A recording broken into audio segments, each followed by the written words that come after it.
Oh, the camera There is we there. are, as always. The camera is always at the same The camera spot. is there. I realized in the last video I was like looking there. Looking too much up, hey? My eyes were all over the place. Hi guys, good evening, good afternoon, good morning, wherever you Wherever are you are, yeah. I was around like, the why are you world. saying that? Welcome to episode number 5, our 5th video now. Yeah. For our Wednesday Live live series. series, exactly. Our I'm so YouTube live proud. videos. You know, I realized that I was like 5 episodes. That means like it's over a month now. Exactly. We've kind of stuck to it, which is great. You know, it's always one thing to start something, it's another thing to keep at it. consistent. Yeah, absolutely. Yeah. Welcome, guys. Thanks so much again for tuning in. Hello. Oh, very good. Hello from Tanzania, France, Suriname, New York. Awesome. Somebody. You're all very welcome. Cecilia Konadu, shout out to you. She's like, I finally made it. Do you know why? Because I get a lot of messages from people saying, I missed it. I can't believe I missed it again. I can't believe so. Shout out to you, Cecilia. Congrats, Jamaica, Oklahoma. Always Zambia. amazing. Always amazing to kind of hear from you guys where you're all from, which is brilliant. So thanks so much again, very much for tuning in. Umpumi Dube says, I finally made it too. Shout out. Cape Town, Canada. Awesome. Wow, Ghana. Puerto Rico. Oh, sorry, you And can of course see. You Germany. can see it here as well. I'm looking at this. You're still getting used to the I'm setup. still like, what's this setup? At some point, we'll have to share our setup in case there's any people True. interested Behind in the doing like, scenes. yeah, BTS, China, good. Egypt, Philadelphia, Awesome. Panama, London, Yes. Niger. Yeah. Awesome. So guys, before we probably get into the topic, as always, you know, most of you might know this by now, we want to give it 1 or 2 extra minutes now for people to tune in. Yeah, this week so far has been, we just actually had a chat just before we were going live, has been super eventful, let's put it. Stressful, eventful, exciting to some degree. Really? Well, to some degree, some of the, you know, conferences or you know, presentations and stuff. Okay. That was exciting. But today, for example, so we had a little bit of an incident today with Kian. Yeah. He, I think it's the 3rd time now, he's bumped his head at a table And he's cut his eye. and he's cut his eye, literally the same side for the 3rd time, and I had to take him to A&E. So, interesting afternoon. Yeah, David was in the hospital with Kian this afternoon, and I was at home with Noah. So although we've managed to get away with other lives, and I think twice Kian has showed up only towards the end. Yeah. I think I'm highly suspicious that he's gonna interrupt this particular video midway, only because, like we said, he's been in A&E today trying to get his wound glued up, so he might feel very uncomfortable. Yeah. So bear with us if he walks in. I might have to excuse myself and take him back to bed. Let's see. Yeah, that's fine. But yeah, That's exciting week so far. Exciting weeks. Perfect. So we're seeing more people tuning in, which is brilliant. Yeah. Oh, hi from Somalia. Wow. Loving it. People from all Heidelberg. over the world. Remember Hi. last time I said that? For some reason, every time Heidelberg is in the house, I'm. And again, I don't actually know if it's the same person. It was at Miss Who. I don't know if it was you the last time as well, but for some reason, there's always Heidelberg in the house. Heidelberg is a beautiful city in Germany. Herzlichen Willkommen. Sehr gut. Sehr gut. Liebe Grüße aus Berlin. Stefanie. Grüße zurück. Very good. All right. Okay, so we're gonna dive right into this topic. It's not one of your usual happy ones, let's just say, but I think I said on the To Navigate video, the Instagram page, that as much as we would love to keep it all happy vibes and positive, this is the reality of navigating our way through life as a couple. There's the good, the bad, and the unexpected. Yeah.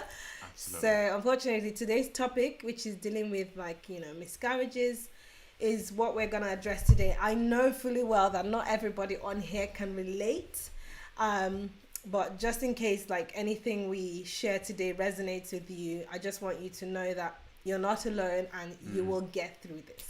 Absolutely. Anyway, before we continue, if you're not already subscribed to our YouTube channel, needless to say, please subscribe to our YouTube channel. Exactly, or Instagram or any other channel, but yes. Yeah, to keep up with us. Okay, so should we start? Let's get right into it. Let's get right into it. Yeah. And, So- and also, sorry, just honestly, last thing before we really get into it. I mean, again, of course, if you guys want to share anything or have questions for us, as always, please kind of keep them till the end. You know, if you put a question now, we might not get to it, but we always try to answer some questions at the end. So Yeah. we will obviously try to do the same Yeah, today. we'll do that. Yeah. Okay, so I had mentioned on my Instagram, my last Instagram, when I announced this topic, that we will be sharing with you something that we've never shared before. And yeah, so that is what we wanted to share with you. This will be our first time saying this publicly, is that although I had put up a video about my miscarriage story with Noah, some of you might be familiar with that video. That was not our first miscarriage. So that, I think that's the first time we are publicly sharing that we've actually had more than one miscarriage. And the first one was just so painful to share that we decided to keep it to ourselves. And I think when when it happened again, I don't want to make a joke out of it to say like I was the, we were the OG and we were used to it. So we were then more comfortable sharing it. But I think I'll take you back a bit to the first time we had a miscarriage. So Kian was already born. Yeah. Kian was about 1 year and 2 months. And then we decided to start trying again for another baby. So, yeah, I decided to take a pregnancy test on Mother's Day of 2017. So Kian was born 2016. Yeah.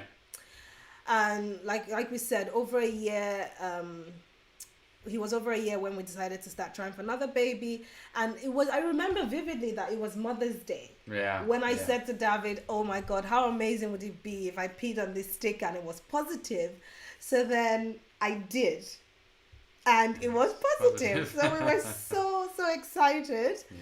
We actually filmed the video. So the first pregnancy was me kind of tricking you. Do you remember my graduation? After graduation ball, yes. Yeah, I tricked you, like Middle of the surprise night. pregnancy announcement. But because we had already found out that I was pregnant, there was no surprise pregnancy announcement. But we did actually record a video announcing our second pregnancy. Yeah. But obviously, we didn't put it live yet. We were going to wait until we were over 3 months to put that video live. But that video was already recorded. And then, so we peed on a stick, and then we decided to kind of just wait a few more weeks, as you would. So over 6 weeks, to then go to a hospital, have a proper ultrasound that confirms, the viability of the pregnancy. So I was pregnant for, I would say, close to 2 months. Yeah, I was about 2 months pregnant. And then we had the appointment for our first ultrasound. Yeah. And Do you remember that very vividly? yeah. Yes. So I remember it wasn't even our normal hospital. We were so excited. The appointment for our normal, like our hospital, was kind of so far out. Later, And we're like, no, we can't wait. We're so excited. We're going to go private. So we even then booked like a private appointment. And then we were driving to this appointment. And do you remember there was a double rainbow? Double rainbow, that story, yeah. Jesus, never forget that. Guys, and I was vlogging, just so you know. I was actually vlogging our way to our first, antenatal, sort of like pregnancy appointment. And I recorded the double rainbow, and I was saying to David, oh my God, can you imagine? I think this rainbow is a sign that it's going to be twins. Especially because you're a twin, Yeah, because right? I'm a twin. Yeah, so it was a double rainbow. I'm like, this is going to be a twin pregnancy. We were so excited. And the way that, because I've already had one child, he was cute. We were in love with him. We were in love with each other. We were like, oh my God, the second baby. So excited. So happy, yeah. So we got to the appointment. I also remember that it was a very jovial conversation because the lady was South African. Exactly, from South Africa. And so obviously David, started telling her about his time in South Africa and just our love for South Africa. So, I hopped onto the bed, and then she did the abdominal ultrasound, and she couldn't pick up a heartbeat. She couldn't pick up a heartbeat. Things were already getting dodgy at this point, right? Well, I think you obviously had a sense. I don't think I quite at that point yet kind of fully understood, you know. Yeah, I think I'll tell you when I started getting iffy about Right. it. So I was fine when she was, hovering around and couldn't hear anything. But when she then said, "Oh, I can't pick up any heartbeats. I'm gonna do a TV, like a transvaginal ultrasound. That's the probe that goes in and, to kind of be more accurate."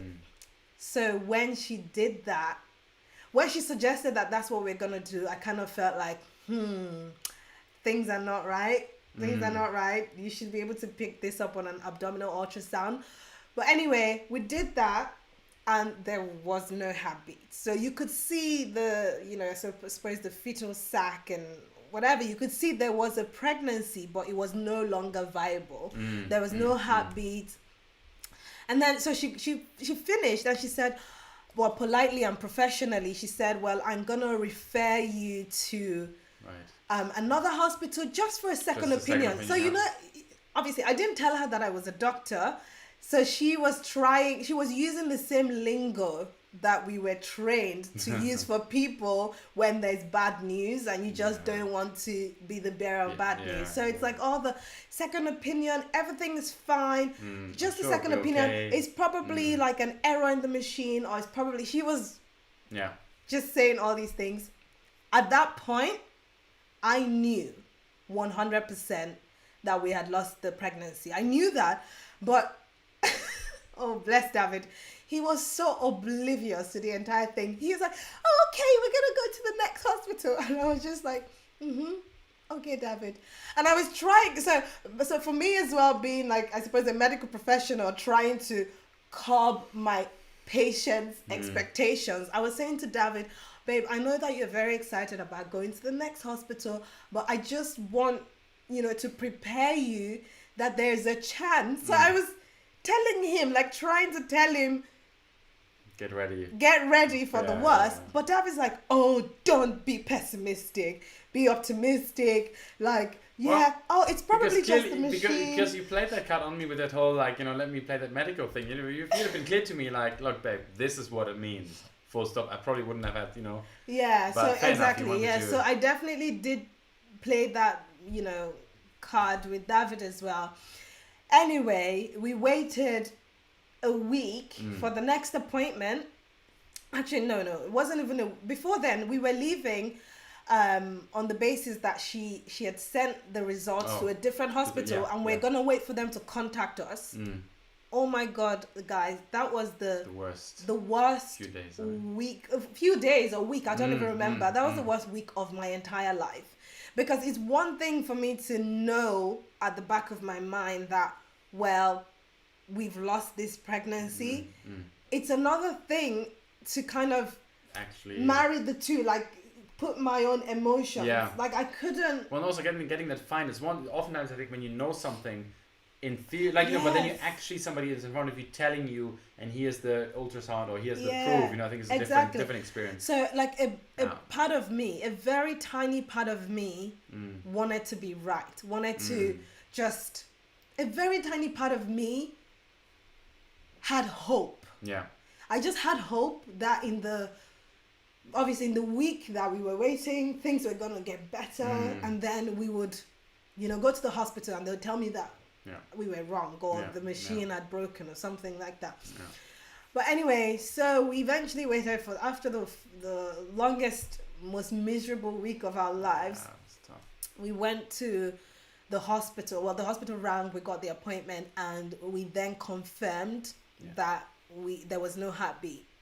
And basically we had lost the pregnancy. It wasn't a viable pregnancy, and given that I wasn't even up to 12 weeks, we were gonna wait for a natural sort of like a natural miscarriage, basically. But thinking back, this is 2017, so this is 3 years ago.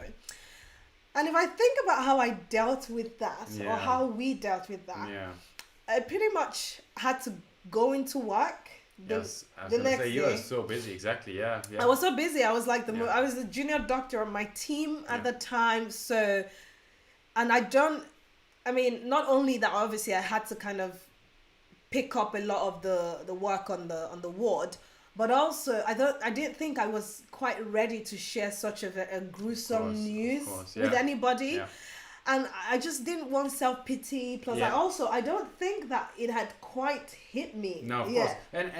And also this is your kind of your coping mechanism anyway. Yeah. For I think a lot of people it's kind of like, putting yourself into a lot of work, making yourself extra busy to kind of, cope with that a little bit. I think it's one of your coping mechanisms anyway. So yeah, it was so. Yeah. So I kind of just went into work tricky. until I think one day I was on the ward, and I then started bleeding. Like I don't want to be so gruesome here. I mean, you guys knew what this topic was, but I started bleeding. I had to then excuse myself. I think I confided in one of my doctors, like my reg. I think I just said it to him. Listen, this is my report. Kind of having a miscarriage here. Gotta go home. So I went back home, and for the next few days, like I kind of just miscarried at home. Didn't go to work. But I'll be honest to say I didn't have enough space to grieve. Yeah. Retrospectively, I don't know if I would have wanted enough space to grieve, and maybe that would have made me fall so deep into like a depression or something. But I didn't have much space to grieve because I had a toddler, and I had an active toddler, right? So the things, I mean, so the thing that helped us cope was, for me, it was gratitude that I had a baby already. I think that made a huge difference, actually. It did make a huge difference. Like, Like, honestly, I can't tell you that I can relate to any woman who's had to go through a miscarriage the first time round for the first baby. Like, I cannot even tell you how painful that is, and my heart is with you if that's what you've had to experience. But for me, I was very lucky that the first time we got pregnant, that all went fine. But the second time, that didn't go well.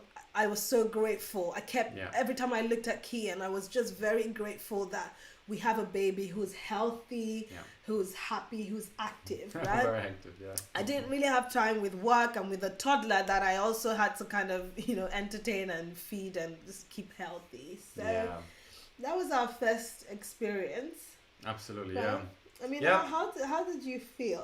No, How do you feel for me? I was going to say, of course, there's, in as much as, of course, it is very, very emotional, I think for any parent, regardless of the mother or father, but I think my biggest concern was really for you, right? And because I know, again, there's, you are very strong, absolutely, of course, but there's also, as I said, this kind of, okay, so how much do you really want to actually let yourself kind of tackle this issue? So I think I was very concerned from that perspective, because, as you said, like literally almost the next day or so, a few days later, you went back to work, and I was like, like, and I was like, is that how this is supposed to be? I thought this was like, but then I don't know if you remember, but there were actually times like much later on, a couple of weeks or months even later, I think, and sometimes months later, I remember, where there were those moments really, like where actually I think a lot of the stuff came back, and you had those kind of little mini breakdowns, but like really, I think it was a breakdown.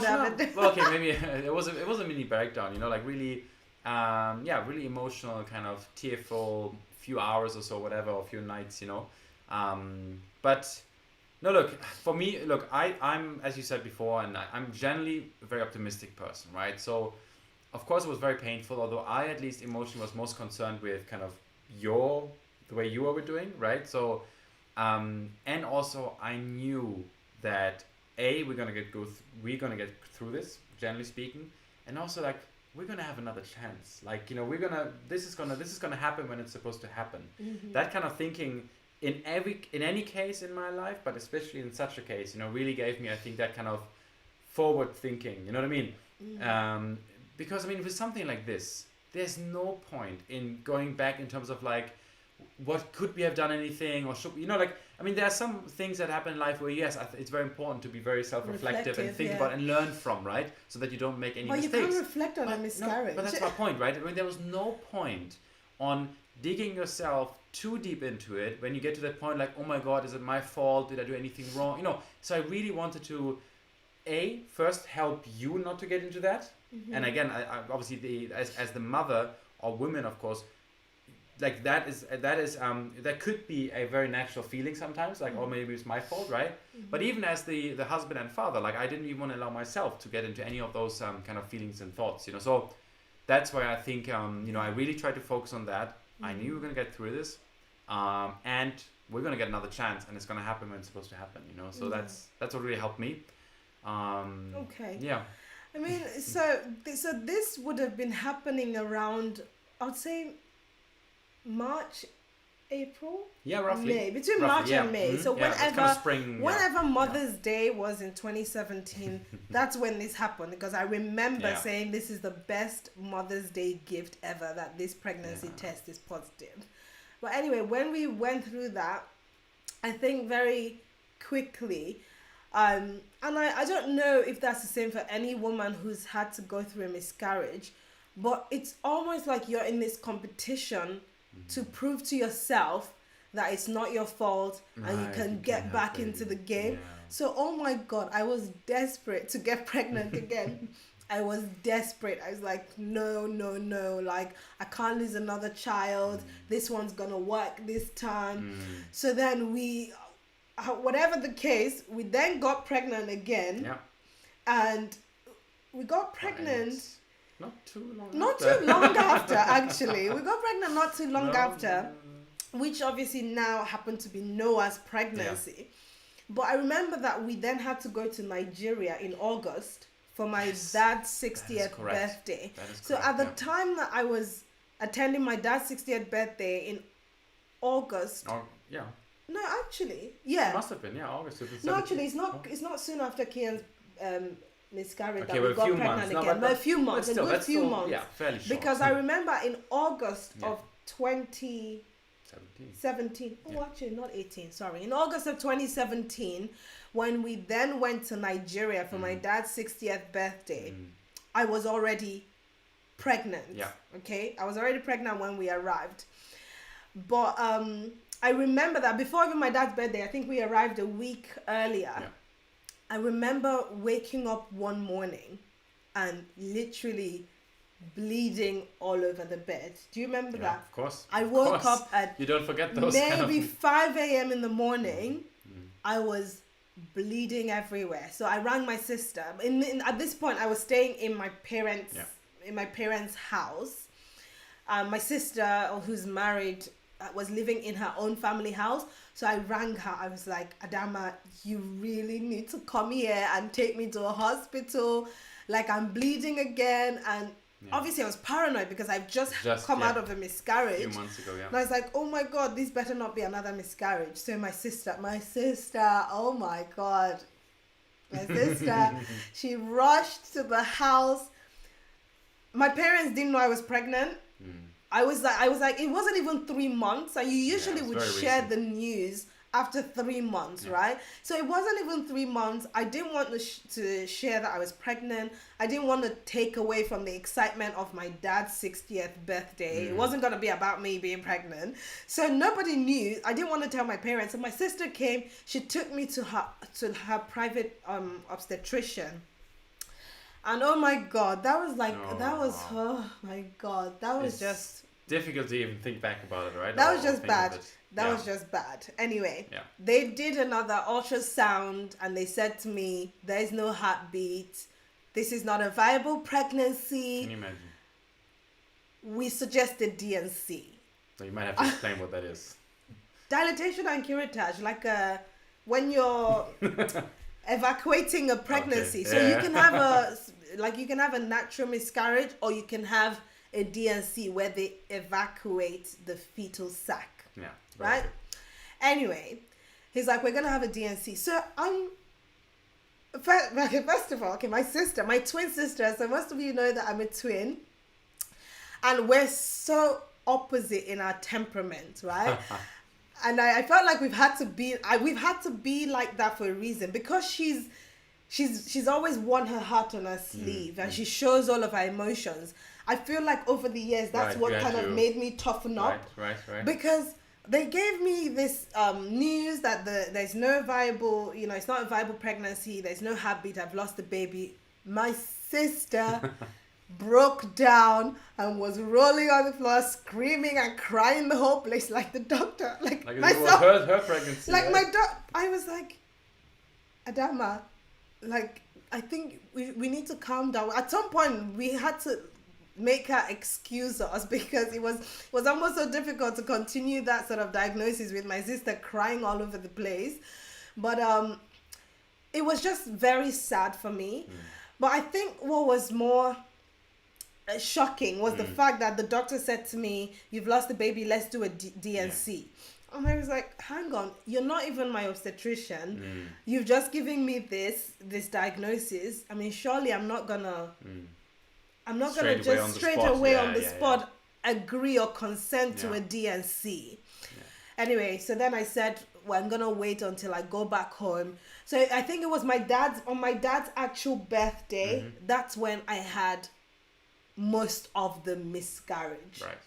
Now, it's so funny because we have a video about my dad's 60th birthday. It's so funny that you go back to watch that video and people... Now you know what was happening in the background. That I literally was having a miscarriage on that very day. Like, it was... Crazy. It's not funny. I think this is retrospectively, because we're out of this, and that's why I can talk about this in this way. Obviously on that day it was the most painful experience for me to go through. Like, I somehow was going through a miscarriage and somehow had to stay happy and celebrate my dad's 6th year without anybody and without any of my family even knowing that I was pregnant. Because I was like, at this point I think it's too late to say, okay, I was pregnant but I'm having a miscarriage. Anyway, I decided to wait until I went back home to have a proper, like, another opinion, like a second opinion. And I think in that time we were praying and hoping that it's, it goes the other way. Yeah, maybe this time, they were wrong with the analysis of the diagnosis. Yeah. So I got back home, I did the test and did the ultrasound, and they confirmed the same as just a few months ago. The exact, What do you mean just a few months ago? They confirmed that it was miscarriage. They confirmed there was no heartbeat. Correct. And that it was not a viable pregnancy. And actually, the funny thing is, they had then suggested a DNC, but I refused. For the second time. For the second time, I refused the DNC because I said, you know what? If I miscarried naturally the first time, I'm going to miscarry naturally the second time. So no, I do not wish to book myself in for a DNC. Anyway, so that's that. Bear in mind, the pregnancy wasn't up to 3 months. It was just a few weeks. And because I had been bleeding all throughout my stay in Nigeria, I felt like, you know what, it's only like a little bit left and I'll be fine. Anyway, fast forward to 2-3 months later. After that. October or something maybe? October. October, I think it was, roughly. About October, I had then rang my mother-in-law, actually. Correct. And I said to my mother-in-law, listen, we also hadn't told them that we were pregnant. But I was like, okay, Mama, listen, we were pregnant. We got pregnant before August. I started bleeding in Nigeria. I got back home and they confirmed that, this is not a viable pregnancy. But I can't understand why it's October and I'm still bleeding. Can you imagine all these weeks and months, all these months, literally months for months. I was like, I can't understand. Do you mind booking me an obstetrician appointment in Germany, so that we can fly over and get like a third opinion? And so she said yes, she'll book us an appointment. So she booked us an appointment. We flew over to Germany. Anyway.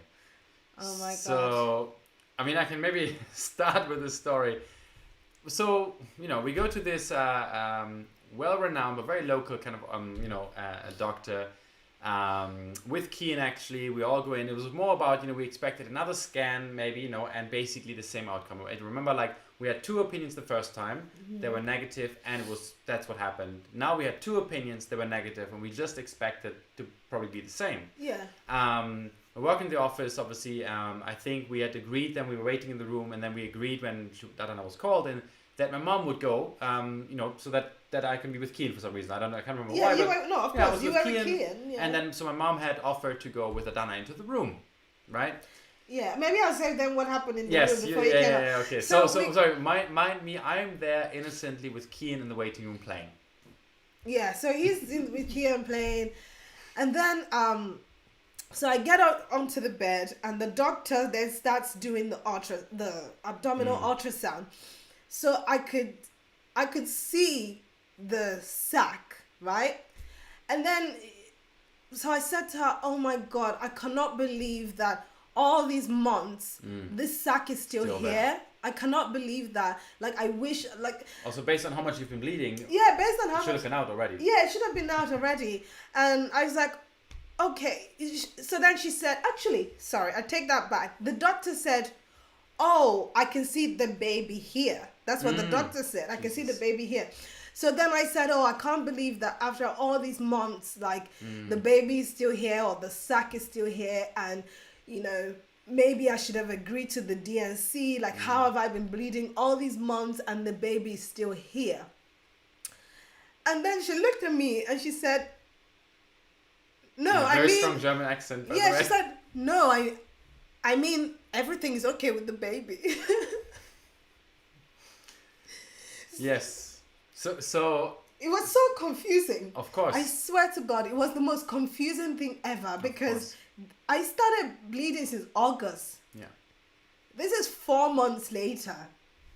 I mean, can you imagine the size of a 4-month fetus? And now, like, retrospectively, I saw the size of the baby. And it was just ridiculous because I just thought she magnified the screen. Right. I didn't know that it was a 4-month-old baby. Actually in there, yeah.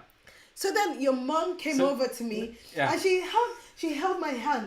She started crying. She was looking at me and she was crying. She said, Adanna. I said, Mama, what is she talking about? This woman is crazy. What is she talking about? This German doctor I said, this woman is crazy. What is she talking about?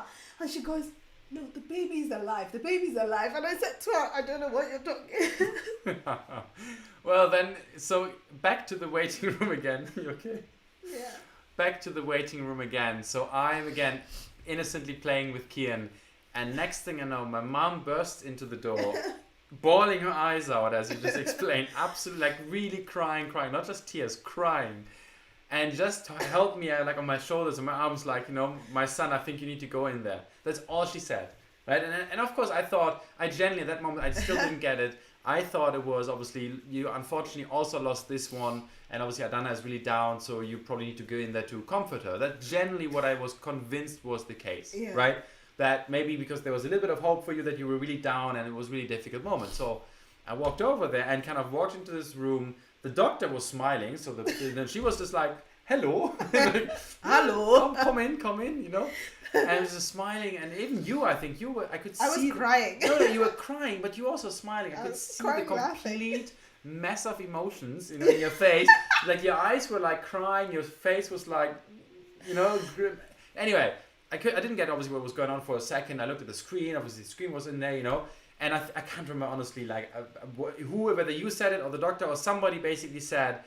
I think even like literally the baby's alive, something along those lines. One sentence I remembered, Yeah. And I mean, I don't want to say I lost it. That might be an opposite, but like even I was like, no, okay, that is a very, very, very bad prank or joke here right now. Like I couldn't believe it. We went back and forth, and guys, this is I was lost for words. So the bottom line is the bottom line is, right, it was a twin pregnancy. Yeah, imagine that. Yeah, it was a twin pregnancy based on the scan in we had in Nigeria. Yeah. It was a twin pregnancy, and all of the bleeding was me miscarrying one of the twin pregnancy. Yeah. But because I didn't know it was a twin pregnancy, I actually didn't know that I had a viable second fetus in my uterus.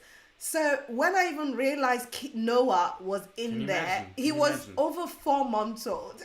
Like I'd gone through half my pregnancy, not even realizing I was pregnant for a baby. Can you imagine the 2 times that, you know, a very professional, of course, you know, doctors advised us to basically do a DNC. Do you know what that means for Noah? I mean, it's insane, and we don't even want to think about it too much, you know, but it's absolutely insane.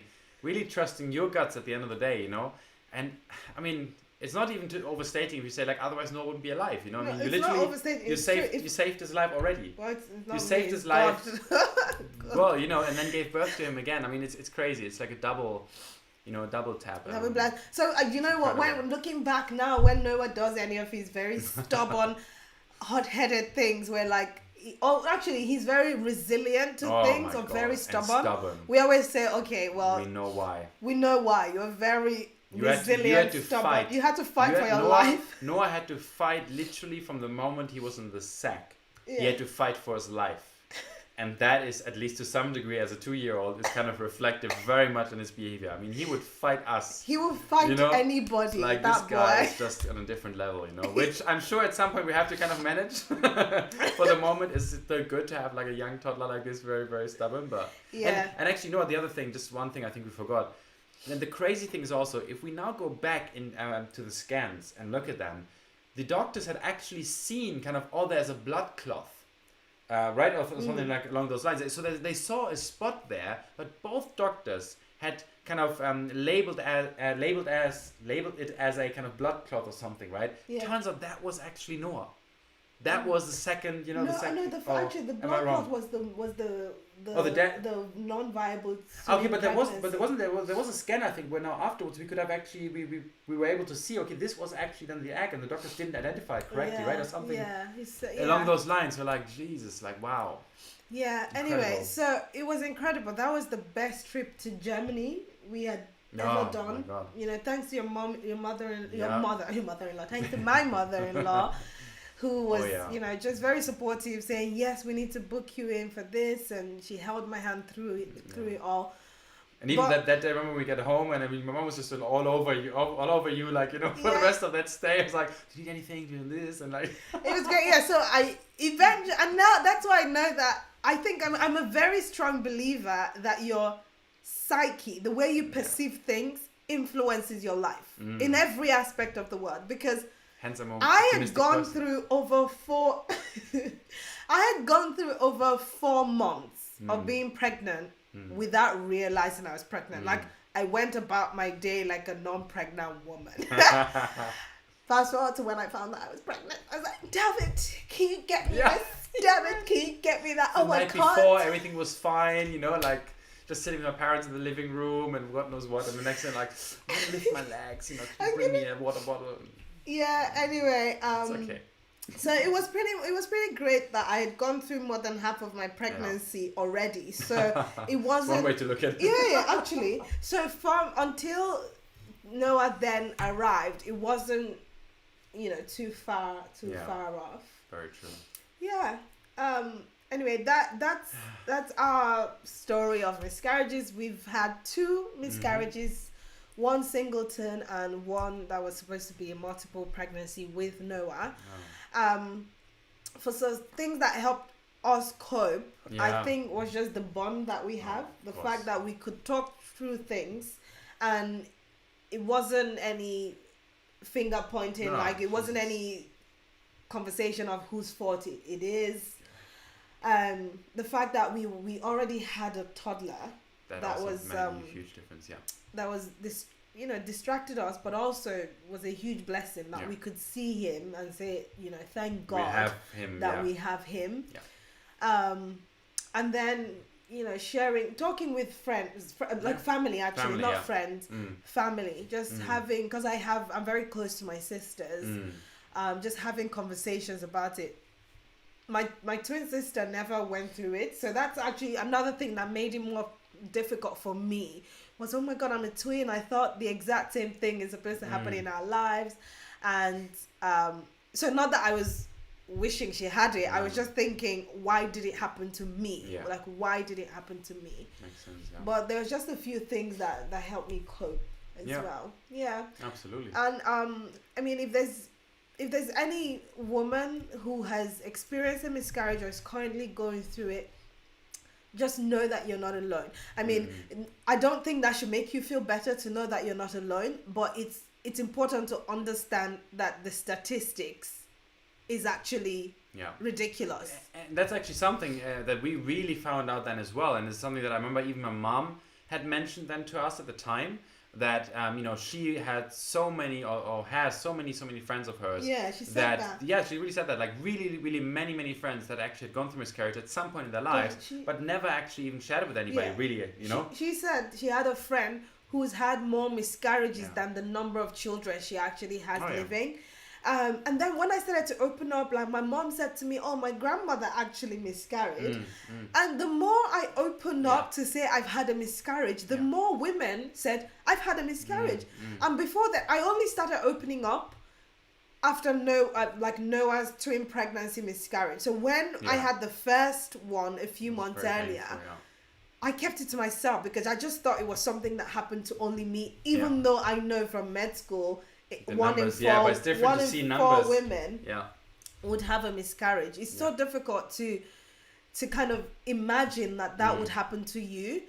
But that being said, the moment I started opening up, the moment more people started sharing. Of course, it requires that one person to address it in a way, right? Yes. In a group of friends. Yeah, and I think there's just something, like I said, with any woman who's going through it or any couple going through it, it's not going to make you generally feel better that you've lost this baby. So not immediately. There is something, there is just something comforting to know that you're not alone. Absolutely. This is not something that happened to you because you were bad. This is not something that happened to you because you were unfortunate in life.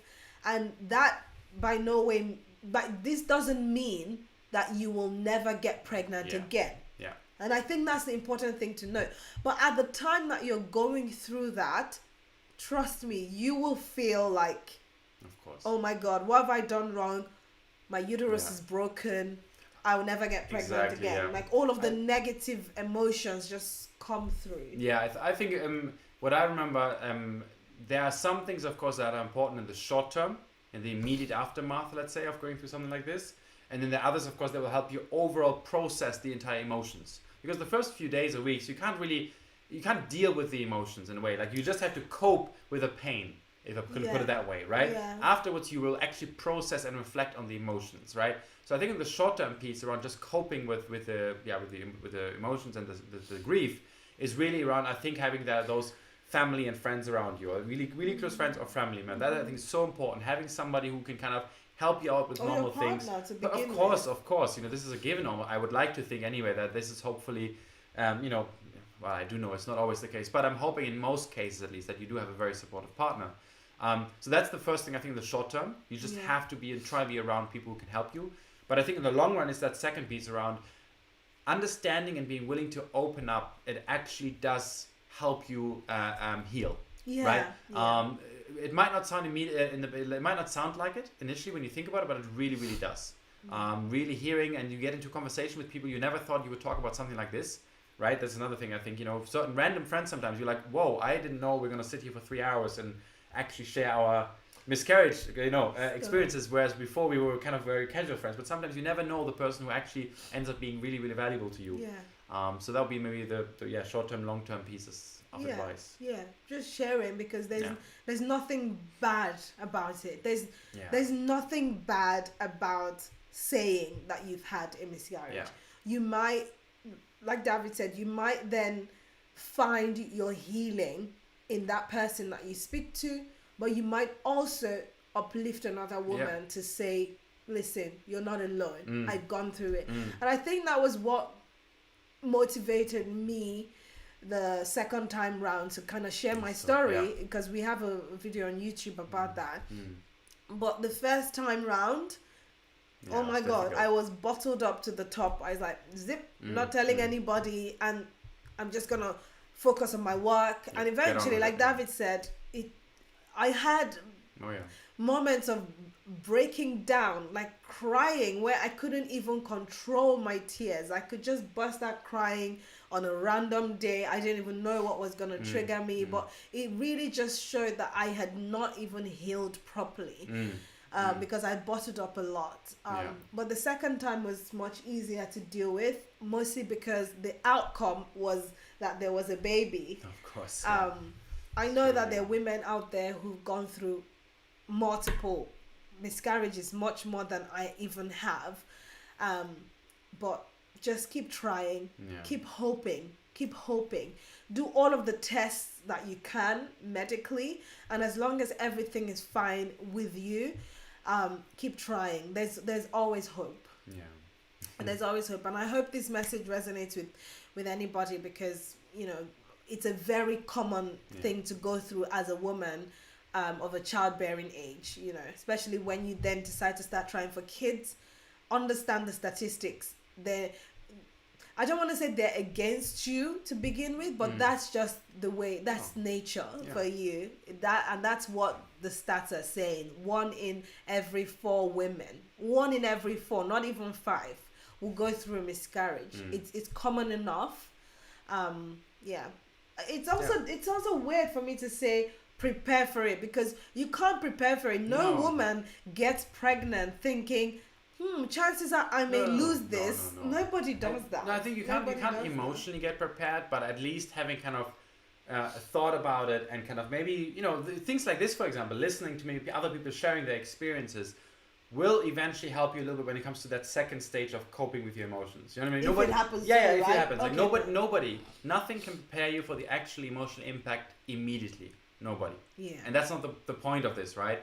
But I do believe that, you having thought of the risk, which this is one of the risks of getting pregnant, one of the risks is obviously having a miscarriage, right? So being aware of that and listening and hearing a little bit about the stories, how other people have looked at it and cope with it, I do believe will actually help you then, as I said, in the second phase, a few weeks afterwards, to then, kind of process your emotions, if you already had that in your mind and have listened to people beforehand. So I think it makes sense. Yeah, absolutely. It's helpful. Yeah. Great.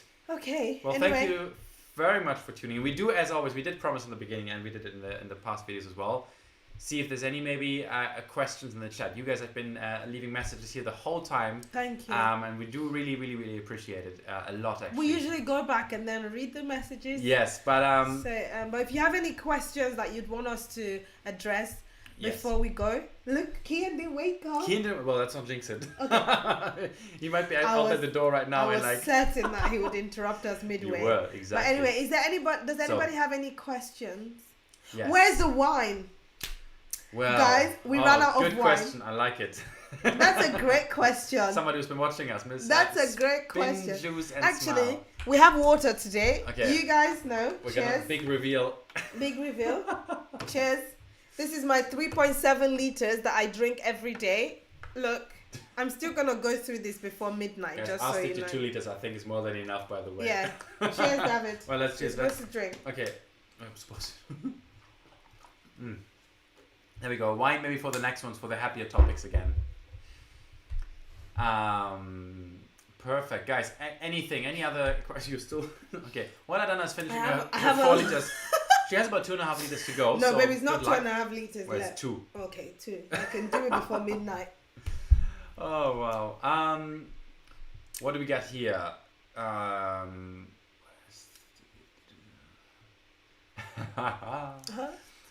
What did somebody say? On whose side is twins generationally common? Okay, so. Okay. So are you taking that question? Because there's more questions. Actually, this one is, I think, is very further. I think, how best should your partner support you during miscarriage? Okay, I mean, from somebody who actually physically went through it. I mean, we went through it as a family, but physically went through it. I think the empathy. So I think you were more patient. You're generally patient anyway, but if I should kind of give that advice of what I felt like helped me, was your understanding that, you know what, whilst we're going through this as a couple, I'm the person that's physically going through the pain of the miscarriage. So the fact that you were more understanding. Like anything that I needed, you were there for me. Yeah. When I wanted to be left alone, you left me alone. When I just wanted to cry out, you let me cry out. So I think you were generally just there for me with whatever I needed.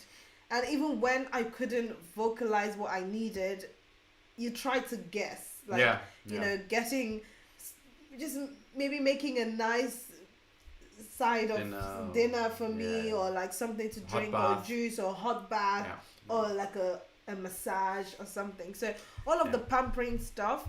I think the best way for your partner to support you is to just to be there. I think my if I can put it from my perspective, ultimately any partner I think has to just completely understand it is not about them at all, right? I mean that might sound a bit weird, because of course there are also emotions that I was going through, and I was sad as well, but it's just the discrepancy in terms of the level of pain, emotional and physical pain you're going through as the partner or husband, whatever, boyfriend, versus of course the woman, is just so huge. The discrepancy is so massive that at least in the beginning I just thought whatever happens, whatever she does, whatever she requires, yes, on a normal day maybe I would be a little bit like you know, maybe it was like at this point for the first few weeks I was like, whatever she says, whatever she wants, whatever behavior that she's displaying, you know, I just have to accept it. And I think that was a kind of a mindset I at least had that helped in any other aspect, you know? Just, there's nothing, everything is acceptable. I don't know how to best put it maybe, but like, you know, at that point, whatever you do, as you said, like if you wake up at 4 o'clock in the morning and you want to go for a walk outside, crying, for example, then that's what we're going to do. Okay. You understand? Or if you wake up at 6 o'clock in the morning and I don't know, you want to drive to McDonald's for a drive-thru, for example, not that it happened, but I'm just giving random examples, right? Then that's what you want to be doing, right? So it's just about following whatever the person needs. Yeah, I don't think it's a time for any of the male partners to say, oh, but it kind of happened to both of us. Well, I know that's the worst to say. No, that's the worst. You can't do that. Yeah, it kind of happened to you because you were expecting the baby, but I'm physically going through the pain of, you know, the miscarriage, so it's more about me than you. It is. If we're even gonna measure it that way. It is. Yeah. And then in those instances, in that example, this case is absolutely. Yeah. This is one of the worst. I believe. Now, me talking, but at least from again, obviously, I'm going through a couple of things. This is one of the worst things I think that can happen to a woman. One of the worst, not, you know. Yeah, of one course. of the worst things physically and emotionally, I think, you know. Yeah, of course. One of the worst, you know, thinking you're going to now have a baby and give birth, and then not. Yeah, okay. So are we done with the question? I think anything else, guys, but I think... Oh, someone said, how did your twin sister react when she then found out you're having a baby? Another drama. I was going to say, the same way. The same way. Just with happy tears. Like, I think she obviously was over the phone there, but she was also like freaking out, shouting. Oh my God, like, my sister is just a ball of emotions you do not understand. Like, you can just tell her, I did something cute today. She's like, oh my God, I'm so happy for you. She's so emotional. That was so nice. Anyway, very supportive. You're so supportive. Very supportive. I'm so glad, Okay, so should we say good night? I think it is almost time. Yeah, it's time to say good night. Okay. It is, guys. Thank you so much for tuning in from everywhere. We've been seeing you guys from all over the place. Thanks again. Please make sure again to subscribe if you enjoyed the video and you're not subscribed yet to our channel. That way we always get notifications early on and can see all our videos. Yeah. And also don't forget, of course, our other channels on Instagram, Twitter, Facebook, and our blog. And as usual, so some of you who are here and you don't know, so usually right after the live, I'll be online, especially on the To Navigate Instagram, because I know that there's a lot more questions here, but we're very mindful of the time not to run into an hour. So if you have more questions and you just bring them directly to the To Navigate Instagram, I promise you, I'm literally going to be on my phone now responding to everybody. That's a good point. Absolutely. Yeah. We will be there. Okay. Thank you, guys. Thanks, guys, very much. And have a great rest week. Yeah. Yes. Have a great rest week. Isn't it? No, Wednesday. I mean, I think it's fair to say. Enjoy the rest of your week. Enjoy the rest of your week. Have a great rest week. Okay, bye, guys. Bye. See you next week. See you next week, Wednesday. Bye. Bye-bye. Bye.